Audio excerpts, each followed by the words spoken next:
কি এইভাবে কখনো ভেন্ডির ঝাল বানিয়েছেন? না বানিয়ে থাকলে একবার ট্রাই করে দেখুন, এক থালা ভাত নিমেষেই শেষ হয়ে যাবে। আসুন দেখে নিন কিভাবে তৈরি করুন। হ্যালো এভরিওয়ান, আমি রিম্পা চলে এসেছি নতুন একটি ভিডিও নিয়ে। আজকেই বানাতে চলেছি নতুন স্বাদের ভেন্ডির রেসিপি। গ্যাস অন করে কড়াই বসিয়ে দিয়েছি, কড়াই গরম হয়ে গেছে, এবার আমি তেল দিয়ে দেব। তেলও গরম হয়ে গেছে, এবার আমি কেটে রাখা ভেন্ডিগুলো একে একে ভেজে নেব।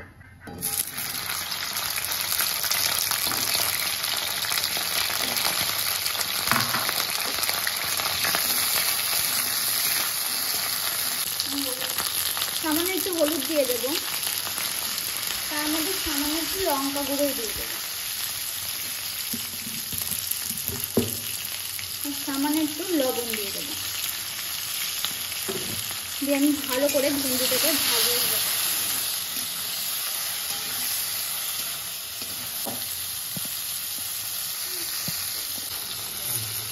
আমি ভেন্ডিটাকে ভালো করে ভেজে নিয়েছি, এবার আমি ভেন্ডিগুলো তুলে নেব।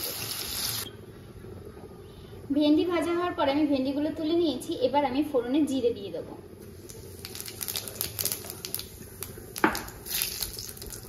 এরপরে আমি দিয়ে দেবো কোচানো পেঁয়াজ। আমি এখানে গোটা একটা পেঁয়াজ কুচিয়ে নিয়েছি।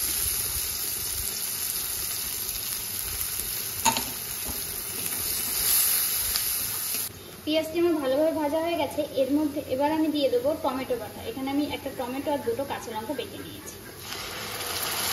আপনারা চাইলে এখানে টমেটো কুচি ব্যবহার করতে পারেন।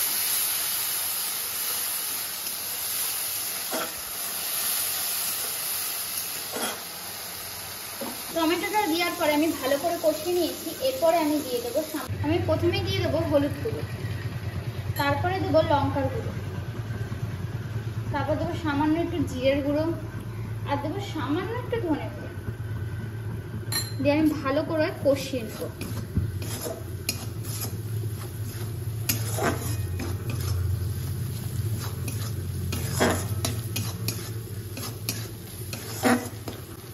এবার আমি একটু সামান্য জল দিয়ে দেবো।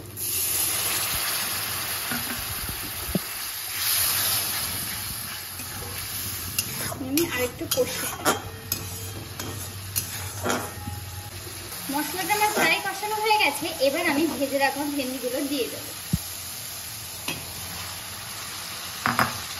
দিয়ে ভেন্ডির সাথে আমি ভালো করে মশলাটি কষিয়ে নেব।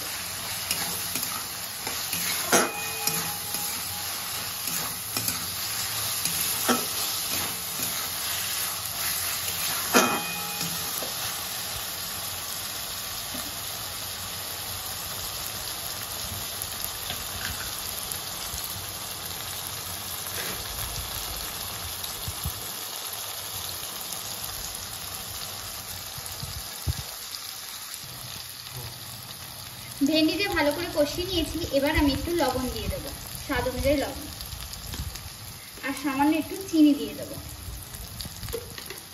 আমি নাড়াচাড়া করে সামান্য একটু জল দিয়ে দেবো।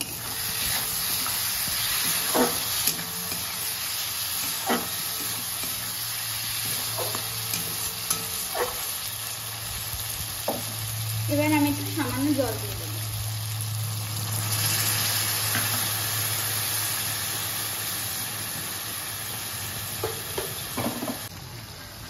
ভেন্ডি রান্নাটি সম্পূর্ণভাবে হয়ে গেছে, এবার আমি নামিয়ে নেব।